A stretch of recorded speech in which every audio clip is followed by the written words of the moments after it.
One of the most profound things I've learned in my life is that it's actually not about my hair at all. I've spent a lifetime trying to cover up who I am. And as much as I love a good external transformation, and I do, I much more love a heart transformation. Join me as I share how I work to heal my heart, find happiness, and embrace our hair.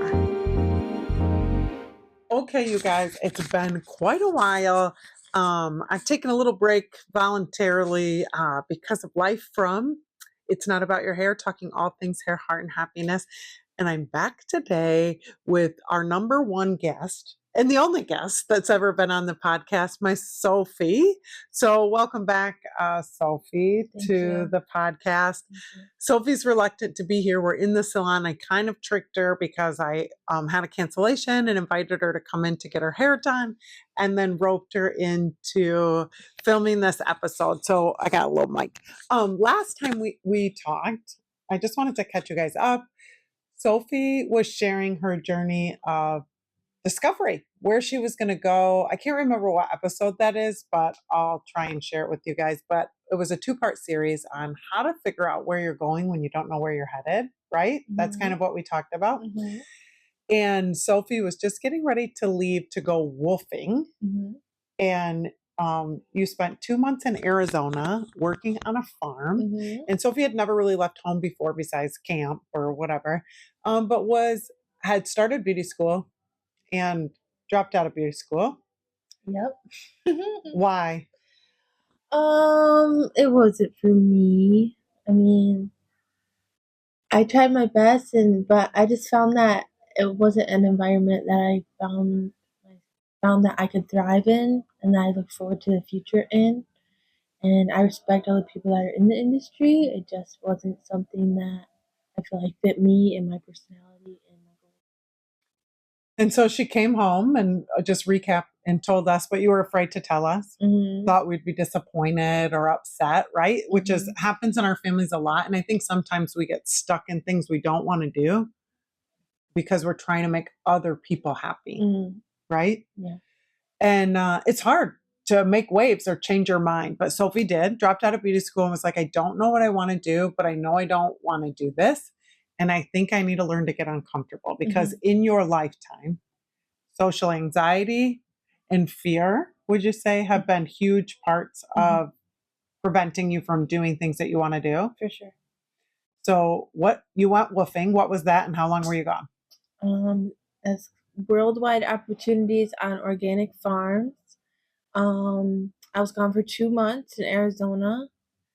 It was definitely not what I expected, both good and bad. I mean, I showed up and she was a bit of a hoarder, and that was an experience I never like living there and all those things. And so you live inside the home of somebody else, right. Or she had multiple outhouses you could live in. And anyways, I got a room in the house, which is one of the better options. My room is the cleanest part of the house. But besides that, it was just something definitely to get used to. And I thought I never would get used to it. But the way you adapt to the spaces around you, it was just baffling to me how I got comfortable there so quickly, despite what it looked like. And I think the people that I met really helped with that. Tara was my wolf host, was one of the coolest, sweetest, most genuine people I ever met, and she taught me so much. And I met so many different cool people from across the country and across the world, and it was an amazing experience. And I loved all the animals, and I learned so much about myself and about other people and what I was capable of. So it was an awesome experience. So 2 months away from home, the first week, really scary. Mm-hmm. First week, a lot of unknowns. I don't know how to farm. I don't know animals. I don't know these people. Mm-hmm. I don't know this house. These smells are different. The food is different. Week 2, I would say your phone calls were getting more joyful already. Mm-hmm. Like you said so quickly, like by week 3, she was like, I can do this, Mom. Like, I'm okay. Mm-hmm. And the point of sharing Sophie's journey is, you guys, I think sometimes you look at people like me. Even my own kids look at me and think, oh, she's really extroverted. That's not hard for her. But it is hard for me. But then we think of someone like maybe you're more like Soph, more quiet, more reserved, but that doesn't mean she has less to say. You don't fool yourself with that. And sometimes we hold ourselves back and we say like, I can't do it because I'm nervous or whatever. But when you start, Sophie has learned that when she stretches herself, you find these new pockets of yourself. Would you say? For sure. Yeah. I mean, just the way I never had, had any farm experience, at all. I had gotten better communicating with people in my last couple years of high school, but even then I still struggled with that. And just all of it. And by halfway through, Tara was telling me, was putting me in charge of the other people. I was in charge of the kitchen and baking certain things. She would leave me on my own to bake things. I would go out and milk the goats and take care of the chickens by myself. And by the end, I was just, it doesn't, and I met so many new people and I learned how to communicate well and I ran the farmers market. And so there was just lots of different things that you can learn in such a short amount of time, and you just don't. Yeah, I think sometimes you got to get uncomfortable in order to learn. And I think I was too comfortable in my situation, and so to get myself out there, yeah, I stretched myself more than I thought I was capable of. So. And what's really cool too about Sophie's story, you guys, is we had two great family losses right before Sophie left. And she almost didn't want to go because she was grieving and it wasn't the right time. And she didn't want to leave her family. And there was a lot of things, but it was this, if not now, when kind of thought, like you can wait, but if you're waiting to feel better, sometimes that doesn't happen when we're not doing things to move us to feel better. For sure. Right? Yeah. So you went, even when you were kind of like, I don't know if this is a great time to go. And what did you learn about yourself through going through something in a really hard emotional time? Yeah. I think I was in a pattern of getting stuck in my, again, with being comfortable. And it doesn't, emotionally, I was uncomfortable, of course, but physically, I was at home just waiting around for the next thing to happen, just sitting in my grief. And I was just waiting for the right moment, but what was going to be the right moment? I mean, my grief still hits me in waves today, 6, 7 months later. I think there's always going to be an excuse. And for me to just get up and go, and, it really helped me and without God, I wouldn't have been able to do it for sure. But God showed me and proved to me all that I was capable of through my grief and through hard times. Despite that, I was still able to experience joy within my grief and experience new moments and learn new things. And, it, yeah, it's just God really proved to me and showed to me how devoted He was to me and this plan that He had for me through that and through all the difficult things that I've experienced, in the past year. So and overall. And that's been awesome. And even Sophie's faith journey, she's only 19 and really coming to her faith. And as a mom, watching her really, when she got a hold of God's love for her, it was like this new level of Sophie came out because there was less fear of the world because there was more assurance of herself. I think personally, as a mom, I saw that. And so now, fast forward, so she went on her journey 2 months, became this brave girlie. And as a mom, that was so hard. You guys, that's the most liked picture I have on my social media was the day we said goodbye to Sophie. Because it was gut wrenching. Like, what are we sending her into? All of the unknowns, not really sure what to expect or what's going to happen. And we're about to do that again, round 2.0, y'all. So harder, but with more tools in her toolbox, and more trust in her and faith in God. What are you going to do now, Sophie? Miss, I don't know what I want to do with my life. What's happening on Monday? Ship it off to the Air Force. So is that an impulse decision? Is that something you've been thinking about? And why? What made you decide to do that? It was a joke at first. I had to before I went woofing. I spent a month with my grandma in Gulf Shores, and we were just having the time of our lives. But Retirement, good. I was talking. I felt clueless, like I had no idea, and I just mentioned to my grandma. I said, "Who knows? Maybe I'll join the military," like as a joke, like last resort. And then I started researching, and I spent the entire 12, 15-hour drive home. Researching and doing all that I could, to find it out. And by the end, I was like, I'm pretty sure this is what I'm going to do. So it's almost been a full year of really thinking about it and um, taking all the steps. It's taken longer than I thought it was gonna, and I needed a waiver and all the things, but God provided, and I got my number one job, and I ship out on Tuesday morning. So yeah. And this time there's not an end date. Well, it is 4 years from now if Mm-hmm. she chooses, but it's not 2 months. Mm-hmm. And what I can say as a mom, a lot of my clients ask me, like, are you afraid? I don't know. I'm not afraid. Um, I'm proud. And I'm sad as a mom a little bit because I don't know what that looks like. Like, I don't know how much I'm going to see Sophie or when she's going to call me or if she's going to need me and I can't fix it. Mm-hmm. But then I think back about where she was 2 months ago or her senior year or her sophomore year, and I see all of the ways that she's grown by pushing herself. Mm-hmm.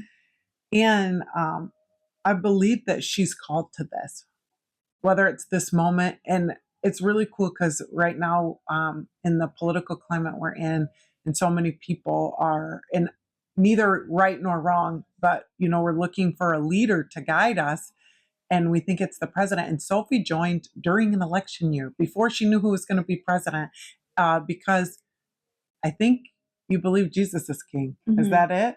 But and and that and even if you're not religious, I think there's this idea that you have a trust in something greater than what is presently before you, Mm-hmm.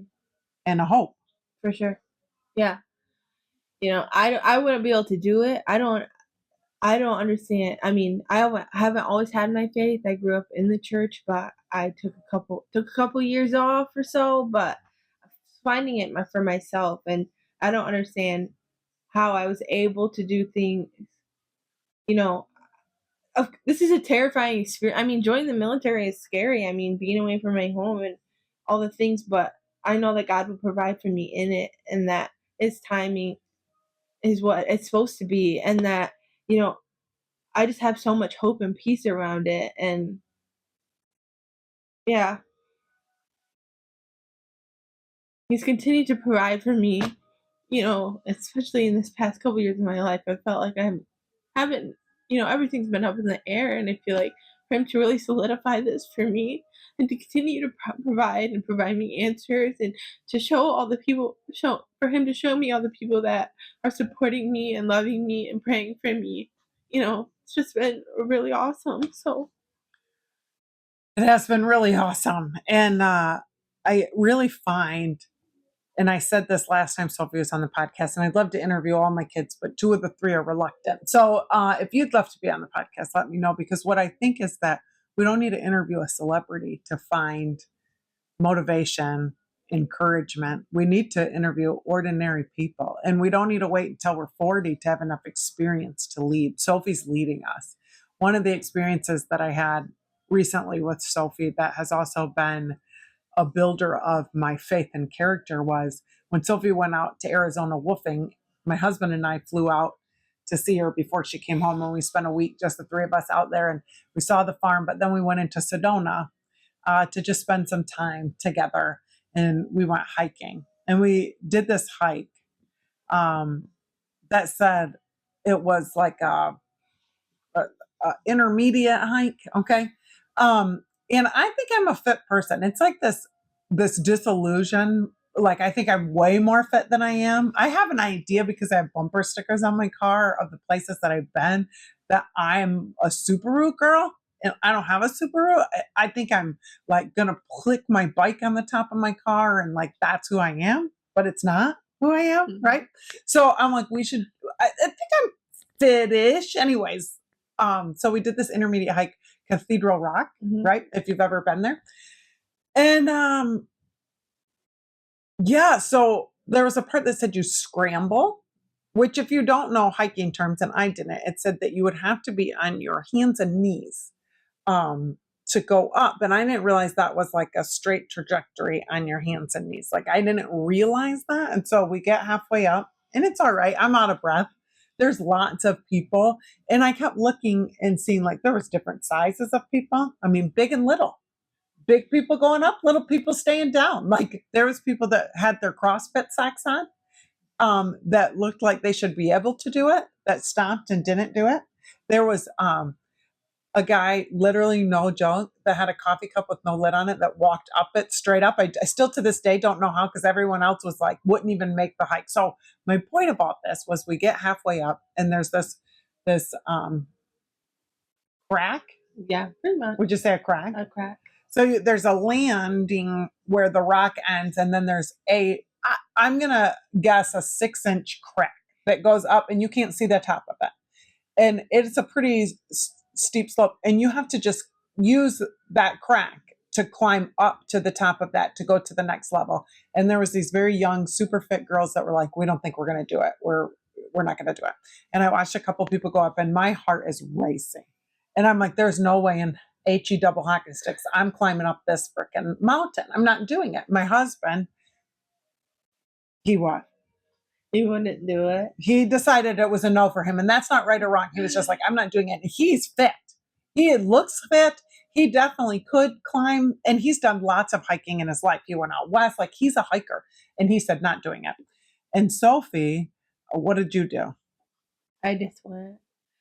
I kind of feel bad about the way I approached it because I kind of just left you guys down there. But yeah, I just went up there. Went. She just went. And it was like this huge moment for me where I realized that my kids are scaling moments I have not been in. That my kids now have moved beyond through our ability to parent, right? So I've been brave in my life, I think, and that has shown my kids how to be brave. But once you instill bravery as a character trait, your freaking kids can't be stopped. So all of my kids are way braver than I am. But I still have a lot of resistance. And my kids don't have, they fight the resistance. So Sophie just took off, literally, feet in, hocus in, up this thing. And I'm watching my husband go down and my daughter go up. And I have this moment where I was like, she can't go without me. And I just took off. And all of my inhibitions, my fears were wrapped up in the pursuit of being close behind and not wanting her to get up there and be alone. And so we're at this moment again, and then we made it all the way to the top, which was really awesome. But I think that that's a metaphor for life and what we want for our kids. So even in this moment, you guys, she's leading us. She's taking the steps that Sydney's done, and Sadie's done in areas of her life, and your kids will do. And what happens is sometimes our kids get to moments that we're afraid of because we haven't been there, and we pull them back down because we don't know. And it's okay if you've done that. I've done that to my kids before. You shouldn't. This looks dangerous. But if they're sure that where they're going, parents, you just have to get on board. You just have to let your kids climb. And you can either go back down. So Adam wasn't wrong for climbing back down because he applauded her from the bottom and was like, you guys are freaking awesome. Or you can go with and allow it to ascend you to a new level. I'm not going to be able to live simultaneously in this experience, but I'm going. Like, so where do you want to live? Where are the places that she doesn't know where she's going to live? Like, she leaves for San Antonio next week. Mm-hmm. And this is the craziest part is like, she doesn't even know where she's going, but where are you hoping to go? This is a kid who couldn't leave the house for senior year. Go on. Germany would be my top pick, and then Japan, Korea, Italy, Guam, and then, I have my stateside picks too, but preferably I would be overseas. So this was a kid that 6 months ago, you guys, took her first leap of faith to step outside of her home and is now brave enough to know that anywhere she goes, this is the cool part. She's not separated from our love and she's not separated from the love of God. And that she can go and be brave because she knows that she's not alone. And because of that, I have never taken an international flight, but I got my passport not that long ago, for such a time as this. Because again, I find myself on that spot on the mountain where my kid is going to lead me. So I hope that this encourages you to encourage your kids. Sophie, is there anything that you're really afraid of right now leaving in a week? We've been watching these boot camp documentaries. I'm afraid, but is there anything that you're afraid of? Or, I mean, there's lots, but what Yeah. comes to mind? You know, I'm mostly scared of failing, of like not getting through boot camp, of not impressing people, of not being good at, whatever I need to be good at. But I know deep down, like I know I'm gonna get through. I'm fully determined, like I won't let myself not get through. Um, but yeah, I think mostly just not proving myself to the people around me, proving myself. But I know that God's got me and that He's gonna help me through it. And I'm just so excited. Really, each day gets closer, and I have more peace about it. And I'm mostly excited now. And I am too, mostly. Some days I feel mostly like I'm trying to shove in lots of moments. So we did Thanksgiving, and if you follow me on social media, you saw I shared our thankful turkey, which is a practice that my mother-in-law has taught us, and I've been so grateful for my whole life and look forward to, because she lost her husband this year, and she was still the one who led it. I think sometimes when we have great losses or great hurts, we quit living because we stay stuck in that sadness, and that's okay if you're there, but there's also this really cool thing that happens when we still look for the good, right? And so I'm grateful that you have this opportunity. I'm grateful you did this podcast. I hope that comment if it helped you, because Sophie was reluctant, but I know that her story, whether you're a young one listening or you're a mom listening, is powerful, and that we don't have to be afraid no matter what, no matter what. And I'm going to update you guys. So you graduate tentatively, unless she hurts herself at boot camp or gets insubordinate. When should you graduate? The 1st and 2nd of January. So we already have our tickets booked to go into San Antonio. And then that's it. We see her for 4 hours Thursday, Wednesday, and 4 hours Thursday. And then you're off to tech school. I'm off to tech school. And what are you going to do? So this blew my mind too. Like, so what is the job you wanted? I'm gonna be an airlift slash special mission aircraft maintainer. So I don't know exactly what aircraft I'm assigned yet. I'll figure that out in boot camp. But my hope is like the C5s or the C-130s, so the really huge aircraft, that holds all the cargo. But I'll be a mechanic of sorts, and I'll be in charge of sending the aircraft out and making sure it's all good and set. So it's gonna be pretty awesome. It's going to be super awesome. And I'm just so grateful to be a part of this story. And I am touched, Sophie. And thank you for doing something you didn't want to do with this. Thank you for showing me, your sisters, your family, and all the people who come in contact with you what the power of belief can do. And that pushing past what you think you're capable of, because I've watched you do that over and over again. And so today, I hope this encourages you. And I hope that you'll stay tuned. I'm going to get Sophie to do this again, but I don't know when. But Sophie, if anyone's praying for you out there, which I know they are, is there anything specific you'd like them to pray for you? Yeah. For continued peace through this all, I mean, I'm not the greatest at being yelled at, so it's gonna be my next 2 months of life. So, just peace and understanding, that it's not personal, that they're there to teach a lesson, and get all of us working as a team. So just for peace and for strength to get through it all. That's awesome. So pray for my girl. And for me, if you're a prayer, I would pray for the same thing. It'll be the longest I've ever gone without talking to one of my kids, um, which will lead me, I think, every time that I think about Sophie, I'm going to pray. Like when we're fasting. So I'm going to be fasting from talking to my daughter. And in those moments that I'm longing for her, I'm going to remember that the Lord is building her up and I don't have to, you know, and we'll be praying for you that you'll have peace and strength in all the changes that are happening in our country. Uh, and that you remember ultimately that you have control to control the environment you're in, regardless of what's happening outside of that. Okay. And that gratitude and bravery have a lot to do with how you show up. Any closing words? Just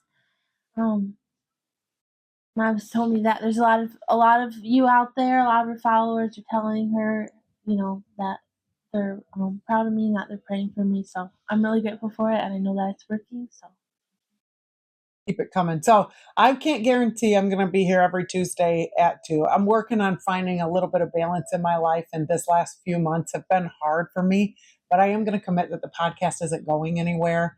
I'm hoping to get a little bit more steady Eddie inside of it. But this I know. You are loved. You are worthy of love. Where you are today does not have to be where you stay. It is one foot in front of the other, one day, and sometimes minute by minute. But if you commit to being brave, to moving forward, you'll find out that 6 months from now, you're somewhere completely different than where you thought you'd be. Have a great day. And remember, we think you're worth it. And what else? What were you going to say? it's not about your hair. It's not about your hair. It's about your heart, your happiness, and your hair gets to take last place. Okay? Have a good day. I guess this is where I ask you to subscribe to my channel, to follow me on social, and to listen wherever podcasts can be found. And join me every Tuesday at 2 as we unpack how to heal your hair, your heart, and your happiness.